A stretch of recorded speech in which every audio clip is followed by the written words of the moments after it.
¿Qué tal? ¿Cómo están? Los saluda su amigo Juan Carrasco. Este es nuestro primer programa de Justicia y Cultura.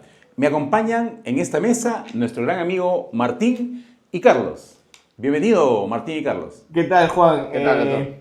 Ha sido muy interesante y divertido esta experiencia de poder iniciar con este podcast. Este, con Martín lo hemos casi obligado a que pueda estar con nosotros sentados a conversar. Pero Juan, cuéntanos un poco de qué va a tratar este podcast. Bueno, estamos viviendo tiempos muy difíciles a nivel de lo que significa la justicia en nuestro país y creo que todos los peruanos y a nivel nacional sabemos que existe una gran deficiencia en todo lo que es el sistema de justicia, especialmente ese operador que está en contacto directo con el ciudadano, que es la policía. Hoy día vamos a hablar de la policía. Definitivamente. Mariam, ¿cuál es la primera pregunta o el primer tema que vamos a hablar el día de hoy?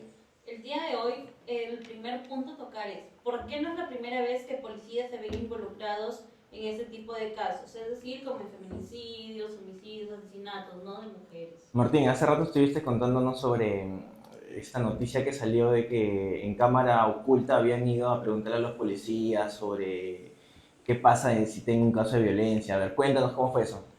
Bueno, en realidad, cuando acude un policía, lo primero que espera es una atención inmediata al problema que está sufriendo en un determinado momento, más cuando se apersonan las víctimas.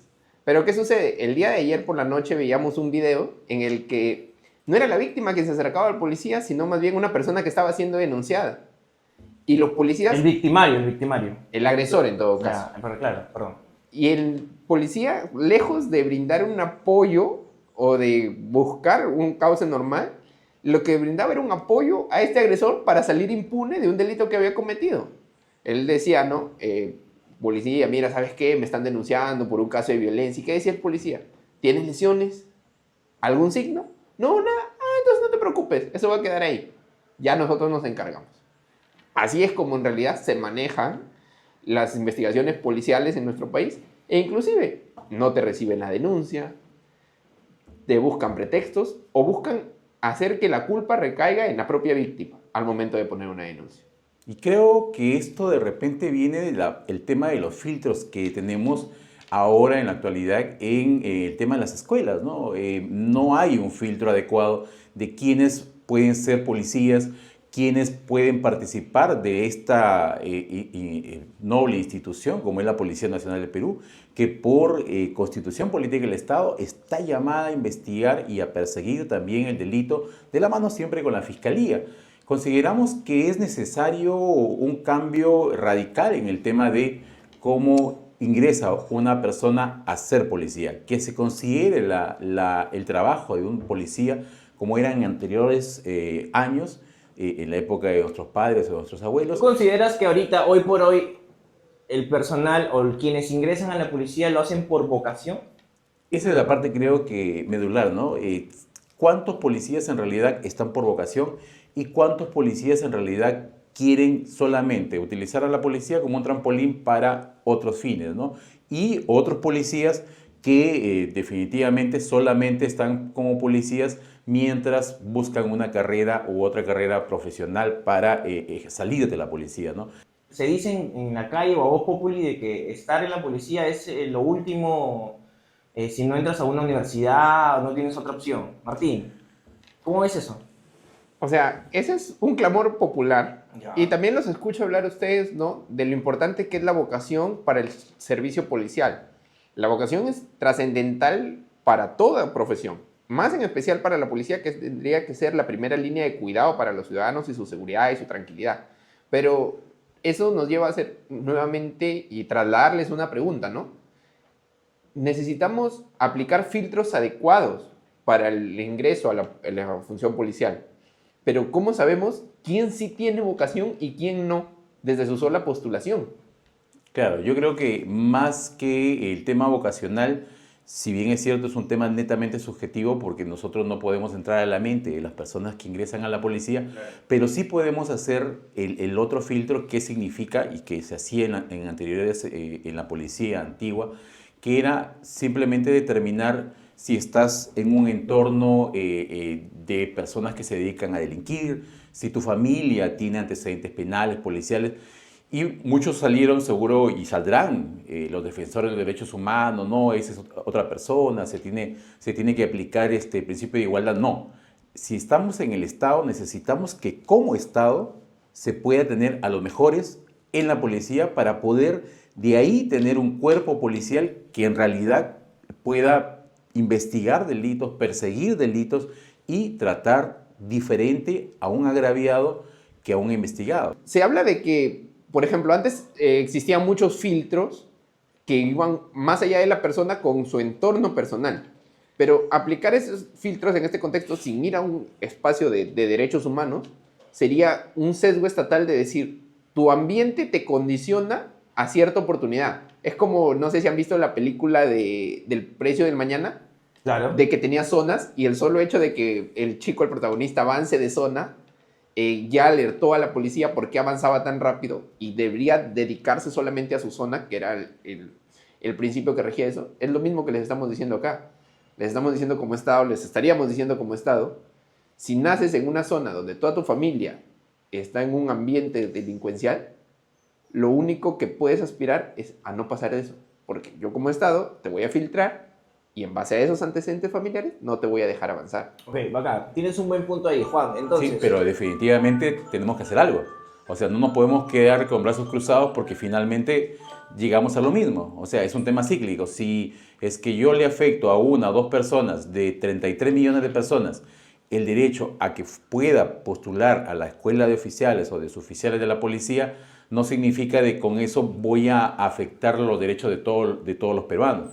Al contrario, yo lo que estoy haciendo es proteger como Estado que no ingrese un mal elemento al el cuerpo policial y finalmente tener buenos resultados, que es lo que quieren los ciudadanos, ¿no? O sea, nos quejamos por un lado de que la policía no nos recibe la denuncia, nos maltrata al momento de presentar la denuncia, no nos atiende, se cometen los delitos y tampoco nos asientan las denuncias. Pero luego estamos diciendo, oye, los derechos humanos no pueden estigmatizar a una persona que su familia vende droga en la cuadra, que su familia se dedica a extorsionar. O sea, eso tenemos que quebrarlo.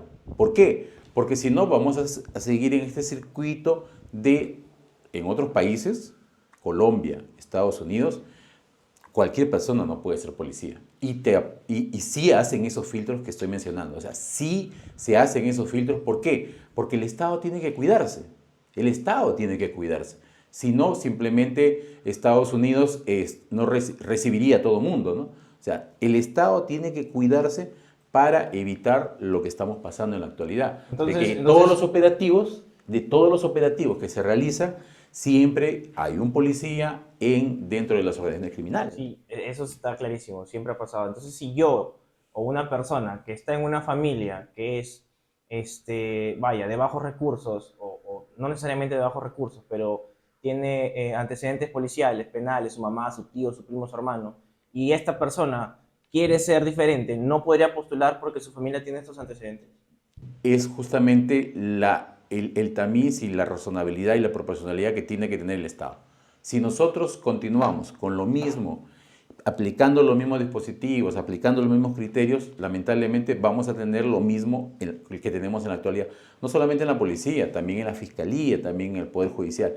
Mientras no alejemos a todo ese poder delincuencial que está penetrando las instituciones tutelares, lamentablemente vamos a continuar.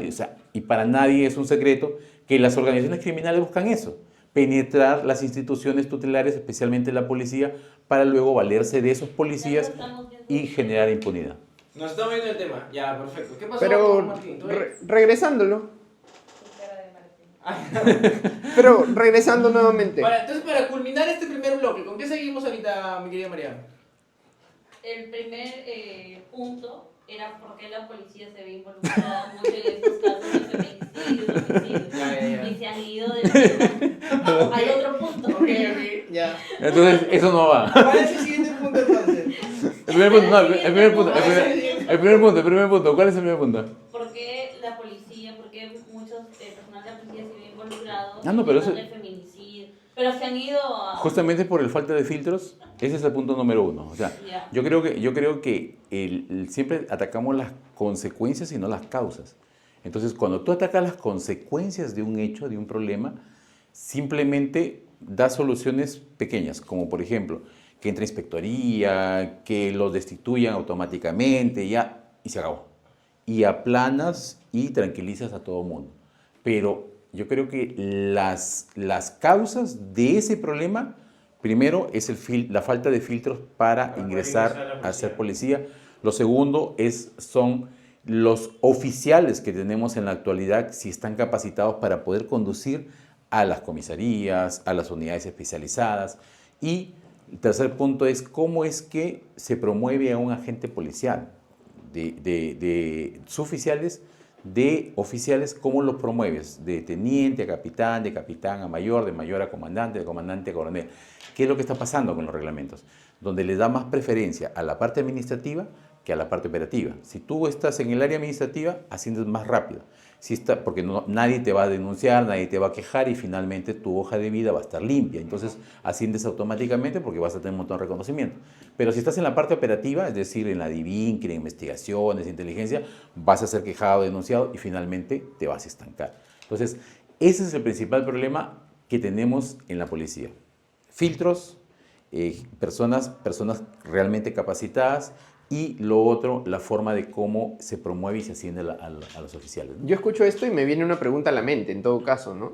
Si el problema es el filtro para quién ingresa, pero a la vez decimos que las personas que ya están, uno, no están capacitadas, y dos, su ascenso no está condicionado quizás a su meritocracia, sino quizás a un tamiz político o a una política de ascensos. No, a un tema reglamentario. O a un tema netamente reglamentario, porque los reglamentos netamente reglamentario ajeno. Lo hacen personas ajeno a ello. Que no tienen ningún conocimiento bajo ese respecto al contexto, trabajo ¿Cuál es el policial. tiempo de estudio Bajo ese contexto, en la escuela de policías? 2-3 años. Pero bajo ese contexto, De ¿quién suboficiales. conduciría De el recambio? suboficiales, 2 años, ¿no? ¿Quién 5 conduciría ese años para recambio? oficiales.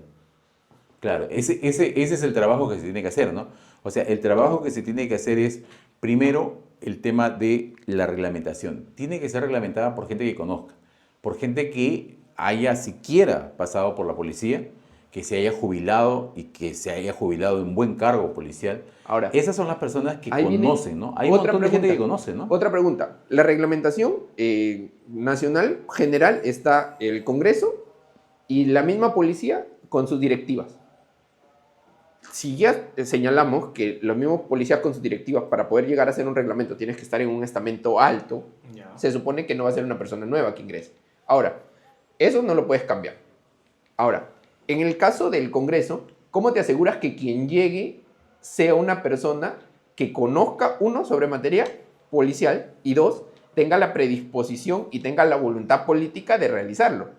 Claro, normalmente los reglamentos y proyectos que se aprueban en el Congreso vienen con opiniones técnico-jurídicas de la propia policía, ¿no? Entonces, si nosotros queremos tener una mejor institución, mejores efectivos policiales, yo creo que hay que hacer ese trabajo. O sea, no hay que descartarlo, hay que hacerlo. Y yo creo que sí hay gente muy buena en el Congreso, sí creo que hay gente muy buena en la policía. Yo me he topado cerca de 12 años como fiscal, 12 años he trabajado con muy buenos policías, especialmente jóvenes. Y especialmente jóvenes que quieren hacer cosas distintas a lo común, ¿no? Y eso sí existe. O sea, ¿Y por qué no está funcionando? ¿Por qué seguimos viendo todas estas noticias? Lamentablemente, esas personas que quieren cambiar la situación actual no les dan la oportunidad. ¿Y cuál sería el mecanismo para que tengan la oportunidad? Entonces, pero la vez pasada era lo que estábamos hablando, es el sistema corrupto que no te deja hacer las cosas bien. Porque tú ingresas con la mejor intención para hacer las cosas bien, pero el sistema no te deja. Ahora, pero hablar de que el sistema es el problema nos lleva a una paradoja. Si el sistema es el problema, cada persona es un engranaje que lo reemplazas como reemplazas una pieza de tu automóvil. Exacto. Claro, y depende mucho de cómo cambias el sistema oficiales, en sí mismo, ¿no? O sea, los oficiales son los que manejan todo el sistema. Los oficiales de la policía son los que manejan el sistema y ellos son los encargados en cambiar. Yo sí he visto... ¿Tienen predisposición al cambio? Buena predisposición al cambio. Yo creo que puede ser que muy sí, buenos pero oficiales, no te dejan. Pero lo importante aquí, como en todo en el Perú, es el tema de la disposición política, ¿no? O sea, la disposición política porque el Ministerio del Interior forma parte del Poder Ejecutivo. Y como Poder Ejecutivo tiene todo el nivel político que incide respecto a cualquier política pública que se pueda hacer y cualquier cambio que se pueda hacer en la policía, ¿no? O sea, es un tema muy amplio que no solamente pasa por hacer lo que estamos señalando, los filtros, las capacitaciones, mejor logística, mejores laboratorios, sino que también pasa por un tema netamente de proyección a 2050, por ejemplo, ¿no? O sea, ¿qué es lo que nosotros queremos como seguridad ciudadana? Como seguridad ciudadana al 2050. Eso creo que es lo importantísimo, ¿no? Lo importante es, señores, tenemos este grave problema de inseguridad ciudadana. ¿Qué es lo que podemos hacer? Primero, estamos hablando respecto a la policía. En este momento estamos hablando respecto a la policía. Respecto a la policía se puede hacer eso. Yo creo que sí se puede hacer con ayuda incluso de organismos internacionales, con ayuda de otras instituciones, de la academia, de las principales universidades. Sí se puede hacer. O sea, no todo está perdido. Yo siempre soy optimista en todo lo que se puede hacer. Y bueno, se puede hacer cuando también hay una voluntad política, ¿no? Y especialmente cuando la sociedad civil organizada se pone las pilas y finalmente no solamente se concentra en criticar y decir cuál es el problema y cuáles son las consecuencias de ese problema, sino también en buscar las causas y hacer ciencia. Yo creo que sin ciencia no hay justicia y sin ciencia no hay seguridad ciudadana. Doctor Juan Carrasco Millones tiene fe todavía en que la policía puede cambiar. Martín, últimas palabras para cerrar este bloque. Bueno, no, simplemente una pregunta, ¿no? Se habla de un cambio al 2050, pero ¿qué solución le damos ahora a la población? Claro, porque la inseguridad no te va a esperar todos, 25 años. Todos los años decimos eso, ¿no? O sea, yo vengo, ese discurso que tú has dicho ahorita, yo lo vengo escuchando desde cuando yo tenía 15 años, 16 años, ¿no? O sea, hace más de 30 años escucho ese discurso, ¿no? ¿Qué hacemos ahora? Pero lamentablemente cuando pensamos en el ahora, nos olvidamos del futuro y nos olvidamos de las nuevas generaciones. Es que debería ser en Entonces, paralelo. Nosotros necesitamos tener planes primero a mediano plazo y a largo plazo. Por eso los países progresan. Cuando los países progresan, no están pensando a corto plazo, no están pensando en el tema inmediato. Siempre piensan a proyectarse al 2050, al 2060. Hay ahorita planes al 2100. Estamos hablando de gobiernos Entonces, que pueden planificar ahorita de aquí a 10, 20 años, pero el gobierno siguiente que ingresa el gobierno y no sigue lo mismo, no sigue el mismo lineamiento. Te comunico, Carlos, que existe un plan que se llama Plan Estratégico de Gobierno al 2050, que lo tiene el Perú. O sea, no es algo que lo estoy inventando. O sea, es un plan integral de desarrollo que cualquier presidente que venga tiene que cumplir, tiene que seguir esa hoja de ruta, tiene que seguir esa línea. Entonces, lo que nosotros estamos diciendo es que necesitamos primero conocer de la existencia. Sí, Martín, te escucho. Pero, a ver, el plan nacional es el PENAN que fue hasta el 2030, que primero era un plan nacional hasta el 2023, en el 2023 lo prorrogaron al 2030 y luego lo prorrogaron hasta el 2050. Pero ese plan nacional es un plan nacional de políticas públicas que dentro de sus primeros pilares está pasar todos los trabajadores al servir, luego crear un gobierno electrónico y luego crear la gobernanza en el país. Ahora, adicional a ese plan, nosotros tenemos políticas públicas, políticas criminales para cada uno de los sentidos. Pero, ¿cuál es el principal error de ese plan? Que tiene dos. Por un lado, que como bien se dice, todos tienen que alinearse a ese plan. Pero ese todos tienen que alinearse es un deber ser que no se cumple. Y por otro lado, ese plan nacional, al igual que muchas políticas públicas, parte de un error en la determinación del problema público. Para muestra un botón, la ley 3364 tiene su propio plan de política pública. ¿Qué te dice? Ley política para prevenir, erradicar y sancionar toda forma de violencia contra la mujer e integrantes del grupo familiar. Desde que te está concibiendo en su título erradicar, tú sabes que es un plan que jamás va a funcionar. Porque como tal, nada puede erradicar. Ya. Y así como esa política pública... Es simple terminología. No. Cuando tú entras al campo de la política pública, no es simple terminología, porque la determinación del problema público te lleva a poner el título, pero también te lleva a medir con ordenadores y con ítems que tú tienes que medir para ver qué política pública puede ser exitosa o no. O sea, el hecho de equivocar la terminología significa que todo tu trabajo va a ir enfocado en esa terminología. Y si tú enfocas todo tu trabajo en algo que nunca vas Pero a poder tú mismo alcanzar... lo estás diciendo, entonces es errado el decir erradicar. Por eso. ¿Qué debería decir? ¿Minimizar? No, combatir, sancionar y prevenir, porque no debemos enfocarnos en que el derecho penal es la solución a algo, sino en el que el derecho penal debería ser el complemento, quizás inmediato, pero a la par deberías trabajar algo para prevenir, que es lo que finalmente queremos. No Claro. queremos llenar las cárceles de personas, sino que cada vez se cometan menos delitos. Claro, yo creo que también pasa por un tema de cultura, ¿no? O sea, por eso que este programa se llama Justicia y Cultura, justamente por la cultura de la sociedad, ¿no? O sea, si estamos con este problema a nivel policial, a nivel fiscal, a nivel poder judicial, es porque las personas que trabajan en esos poderes o en esas instituciones no son personas extranjeras o extraterrestres que vengan de otro mundo, ¿no? Son personas que trabajan, que viven en nuestra sociedad, son personas que se han criado en los colegios, que la mayoría nos hemos criado, que se han formado, que han vivido en esta ciudad o en este país, pero que lamentablemente cuando a veces llegan a ocupar un cargo, se olvidan de sus principios, de sus valores, y en otros casos, lamentablemente, tenemos a personas que no son idóneas para el cargo, ¿no? O de repente,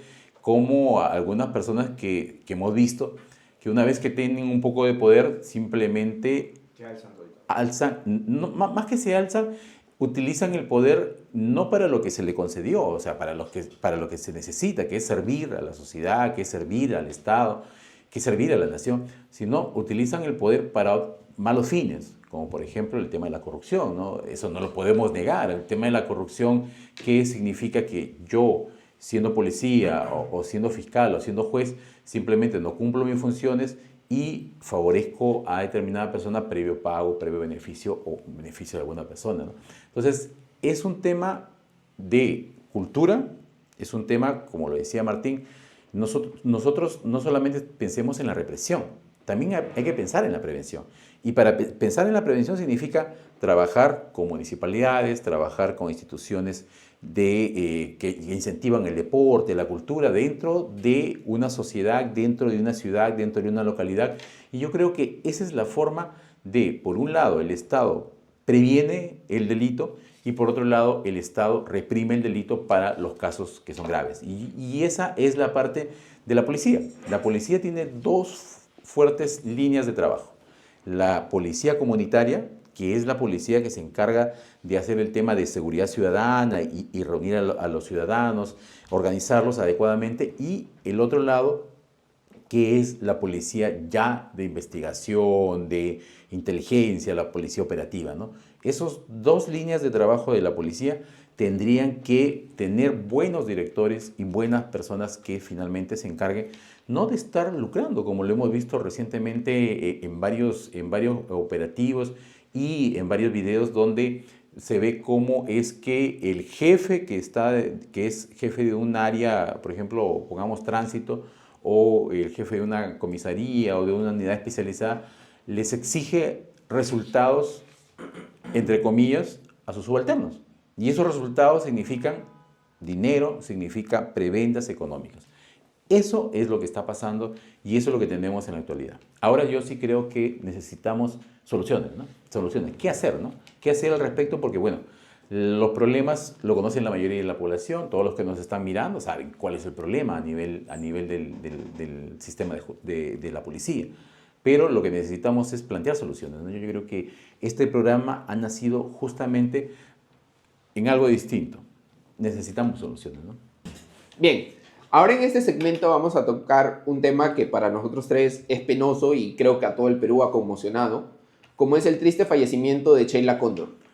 Este tema queremos tocarlo porque nos va a permitir nuevamente poner en el ojo de la tormenta un problema estructural que tiene nuestra policía en relación a la atención que se le brinda a una persona cuando quiere buscar una denuncia.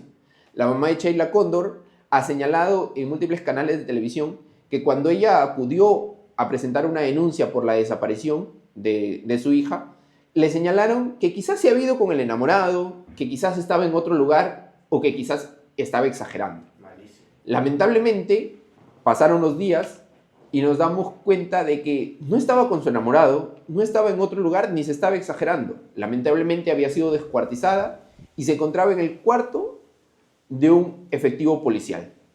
Ese problema, sin duda alguna, nos pone a todos en una situación de pánico, pero también nos lleva a cuestionarnos a cuál es el rol que está jugando nuestra Policía Nacional en la prevención de estos delitos o en la atención inmediata de los mismos. ¿Qué opinas? Sí, bueno, creo que es importante primero dar las sentidas condolencias a la familia de Sheila, pero también a la vez indignarnos, no solamente a través de las redes sociales, sino también hacer todo un trabajo que significa de alguna manera hacer conocer a las personas que tienen todo el derecho de presentar las denuncias respectivas ante la desaparición de un ser querido, y especialmente la policía tiene la obligación desde el momento que uno presenta la denuncia hacer las diligencias urgentes e inaplazables.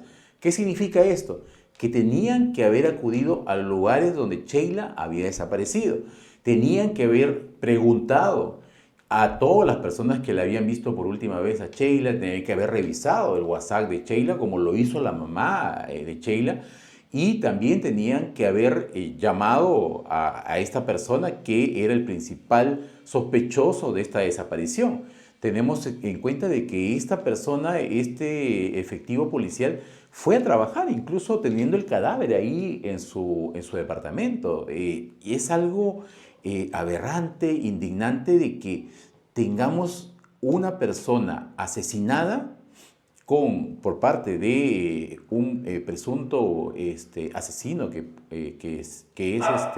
podría ser este efectivo policial, pero sin acción de parte de la propia policía. O sea, una inacción total, no solamente en la falta de diligencias, en la falta de recepcionar la denuncia, en el trato al agraviado. Yo creo que soy muy incisivo en este tema de que el trato al agraviado tiene que ser un trato muy especial, un muy buen trato, porque así también lo establece el Código Procesal Penal, las normas internas de la propia policía. Yo he sido ministro del Interior y sé que el trato hacia la víctima es para no revictimizarla, no para maltratar al investigado, sino para no revictimizarla. Y eso yo creo que debe ser el consejo en estos momentos para todos los policías que están a cargo de recibir denuncias, especialmente de este tipo de casos, ¿no? Ok, pero sabemos... y aquí voy a entrar a la boca del lobo. ¿Por qué es que no reciben la denuncia en la comisaría? Bueno, normalmente... Porque a quien acusaban era un policía. Claro, pero en este caso tenemos, como sucede en la mayoría de casos, que primero por un tema de formación, porque la primera información que le dan a la mamá es, es una persona mayor de edad, ya se puede ver con el enamorado. O sea, ese estereotipo... Ese criterio, ese estereotipo está equivocado. Definitivamente nos lleva a pensar de que en la mayoría, imagínate, estamos hablando de Lima, de la capital. ¿Qué pasará, Martín, en el resto de ciudades, ¿no? Donde hay un policía nada más por la comisaría. En realidad, esto es más alarmante. Seguimos hablando de que las personas no quieren trabajar. Es que es más alarmante que eso, Que los porque, policías no quieren trabajar. mira, tomando como ejemplo el caso de Sheila, la respuesta que recibe la mamá es quizás la respuesta que reciben muchas personas todos los días cuando acuden a denunciar. Vivimos en un país donde a diario escuchamos publicidad del Estado diciendo te protegemos, te queremos proteger, o estamos buscando los mecanismos para protegerte, pero sin embargo, la primera línea de acción te da la espalda cuando vas a poner una denuncia. Por ejemplo, yo comentaba, ¿no? Antes de iniciar el programa, una estadística que estaba leyendo. A septiembre de este año van 121 casos de feminicidio. 18 de esas personas intentaron separarse. 21 habían presentado una denuncia. 6 contaban con una medida de protección. Sin embargo, lamentablemente, todos terminaron fallecidas. ¿Cuál es el rol o cuál es el papel que está haciendo el Estado para protegernos? Y además, desde el tratamiento de la policía, ¿no? Desde la primera atención. En efecto preventivo estamos en nada. O sea, estamos desamparados. Ayer estábamos hablando de que muchas veces, no te reciben la denuncia porque a quien estás acusando es un amigo tuyo, un colaborador tuyo, ¿no? pero también a veces no te reciben la denuncia y no hacen nada porque temen a una represalia de la persona a la que estás denunciando. ¿Cómo estamos así? No creo tanto que sea una represalia la persona que está siendo investigada o está denunciando, sino se ve una clara intención de no hacer el trabajo. Es una clara intención de hacer el trabajo. Y lo más grave es que tienes a personas que deberían hacer su trabajo, no lo hacen. Pero por encima de ellos tienes a una unidad que se llama inspectoría. Y que muchos policías han salido a raíz de este caso, han salido a denunciar justamente a los inspectores, a quienes se encargan de fiscalizar la labor de la policía. Definitivamente estamos con un sistema tan mal, O sea, todo tan está en mal desde arriba. decadencia, que las personas que se encargan de investigar a aquellas personas que hacen mal su trabajo o que cometen alguna infracción grave, también tienen el tema de lo que señalan algunos policías de presuntos actos de corrupción, ¿no? O sea, para yo no seguir investigándote en inspectoría, tienes que pagar, tienes que matricularte, como dicen criollamente en el argot policial, y evitar un proceso o hasta una destitución en el órgano policial. O sea, tenemos a un policía, en realidad 3 policías que presuntamente habrían participado de un acto anterior, de un hecho delictivo anterior, que es una violación contra 2 mujeres, y que todavía están en actividad, y que todavía están en actividad, y que esos policías, incluso uno de ellos ha recibido una condecoración de parte del ministro actual. Tenemos un sistema totalmente colapsado. Si es que estamos encargando y estamos diciendo que la solución podría ser que las autoridades que se encargan de fiscalizar y de sancionar y de perseguir a estos malos elementos de la policía están también contaminadas, ¿a quién acudimos? Es que ahí viene un problema. Y si ampliamos aún más nuestra visión, vamos a ver, sin justificar a la policía, de que nosotros hablamos de que puedes dejar de recibir una denuncia porque puede ser tu amigo, porque no quieras trabajar, no tengas presupuesto, no tengas la formación. Pero analicemos más en contexto la labor policial. Muchas veces nosotros decimos, policía es aquel que debe salir a defenderme cuando me pasa algo. Pero ¿qué hemos venido apreciando en los últimos años?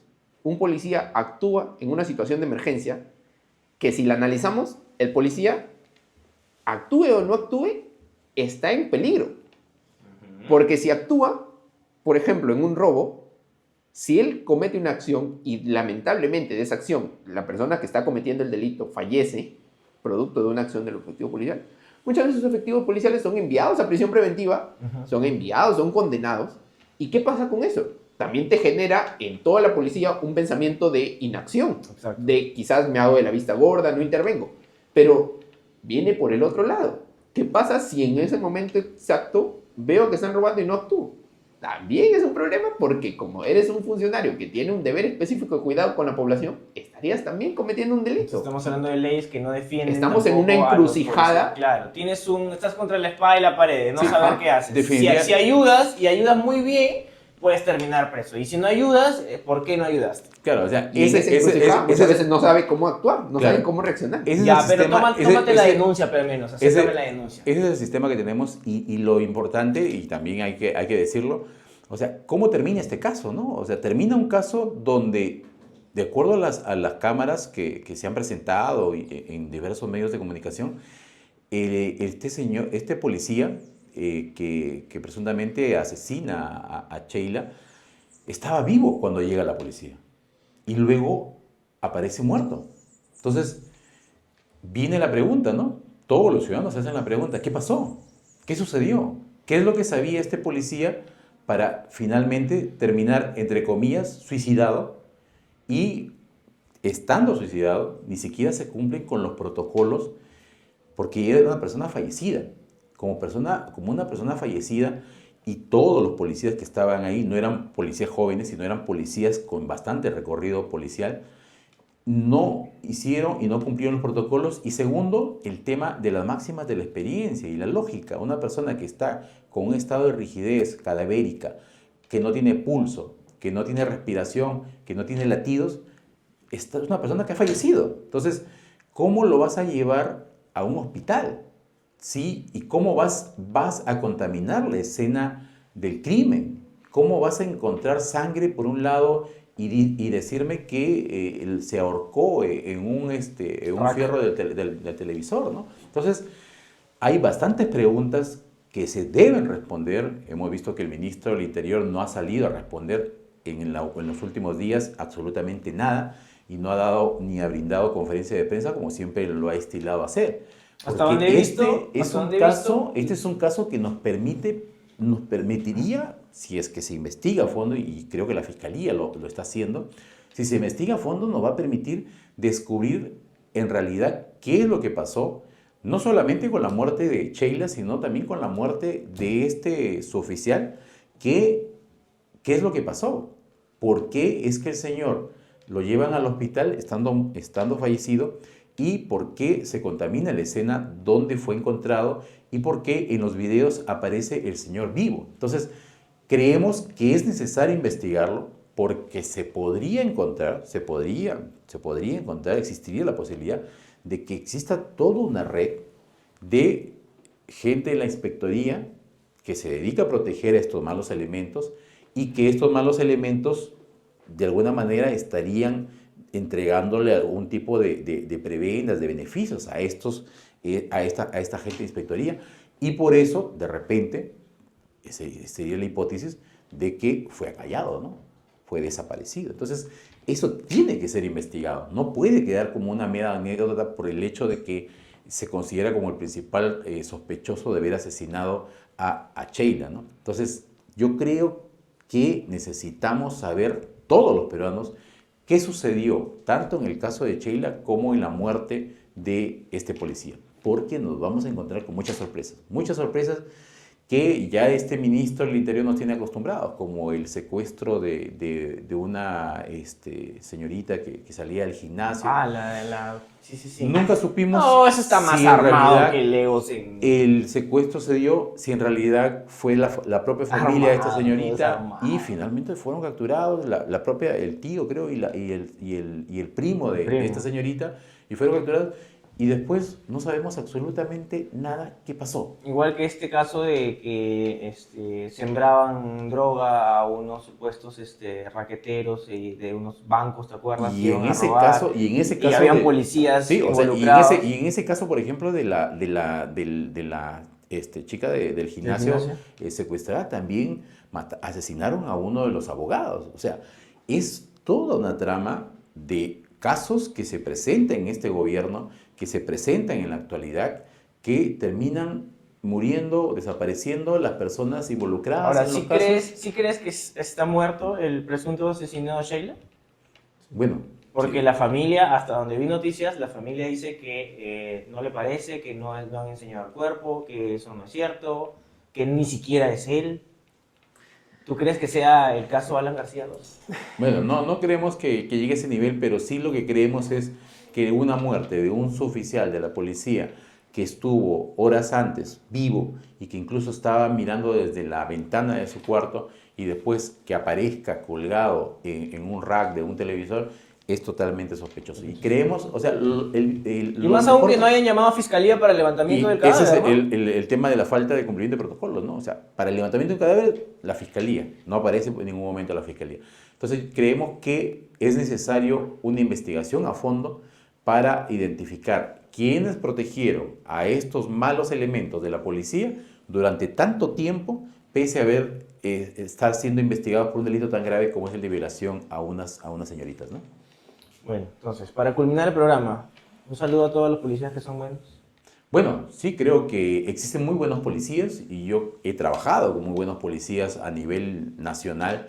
Hay muy buenos efectivos policiales. Lamentablemente, como siempre lo digo, esos buenos policías o se van de baja o son retirados de la policía porque ellos no se alinean a la corrupción, no se alinean a esos malos elementos que muchas veces llegan a ocupar altos cargos, ¿no? Y ellos, los que están en la pampa, como dicen, en la parte operativa, siempre son denunciados, mientras que los que están en la parte administrativa son los que van ascendiendo y finalmente llegan a ser coroneles y luego ser generales, ¿no? Entonces, esa es la parte neurálgica que se tiene que cambiar. Tiene que haber un cambio radical que se tenga que valorar tanto al tema operativo y no solamente valorar que lo denunciaron, que lo quejaron, que fue a inspectoría, que se fue sancionado, pero es justamente el trabajo que hacen los policías operativos los que lo lleva a no ascender, ¿no? O sea, cuando, como decía Martín, cuando quieres hacer bien tu trabajo, te abstienes porque, bueno, dices, esto no me va a traer ningún beneficio, ni para mi carrera, ni como persona, ¿no? Entonces necesitamos cambiar algunos dispositivos legales y también tener la posibilidad de hacer los mejores filtros para tener los mejores policías, ¿no? Martín, últimas palabras. Nada, bueno, en base a todo esto, lo más lamentable aquí es que quizás la familia de Sheila Cóndor nunca encuentre una respuesta a qué es lo que verdaderamente pasó con su hija, ¿no? Y la investigación debe continuar. Si bien es cierto, hay un principal sospechoso, pero hasta que no se esclarezcan todos estos hechos, no podemos decir que él realmente fue o que actuó solo en el peor de los escenarios. Debemos de descubrir quizás qué hay detrás de todo este escándalo que ha conmocionado al país y que al final de cuentas, sea quien sean los responsables, sean encontrados y se le pueda brindar justicia, pero sobre todo paz a la familia. Sí, y creo que con esto debemos también llamar a la reflexión, porque pareciera que es un mensaje a otras personas, ¿no? O sea, la muerte del policía y la muerte de Sheila pareciera que fuera parte de un plan medio macabro de altas esferas de la política, no sé, del gobierno, que intenta amenazar a alguien, porque eso parece un mensaje hacia alguien que intenta ponerse a derecho, intenta decir las cosas que están pasando a nivel de la policía y a nivel del gobierno, ¿no? Ese ya es un tema más profundo, hablando de corrupción. Ok, finalizamos este primer programa. Esperamos que sí salga y no sea un borrador más. Gracias Juan, gracias Martín. Este programa va a ser emitido durante la semana. No sabemos todavía si va a ser los lunes, los miércoles, los jueves, los domingos. Si tienen algunas ideas, comenten cuál les gustaría que podamos tocar. Justicia y cultura, vamos a hablar sobre muchos temas, por favor. No es un ataque contra la policía, es un tema de coyuntura que hemos seleccionado para poder hablar de eso, ¿verdad, Juan? Sí, definitivamente. Yo he sido ministro del Interior, he trabajado 12 años con la policía y nunca hemos hablado mal de la policía, al contrario, siempre estamos encontrando las soluciones a los graves problemas que tenemos, ¿no? Así que síganos en redes sociales, aquí van a aparecer en la parte de abajo o aquí donde lo podamos hacer en edición. Martín, despídete. Nada, como te decía, simplemente agradecerles a todos por quizás darle un espacio en su tiempo a este programa y nada, como te decía, ¿no? Nuevamente abrazar a la familia de Sheila Cóndor y que puedan encontrar justicia. Qué lindo. Muchísimas gracias, amigos. Adiós.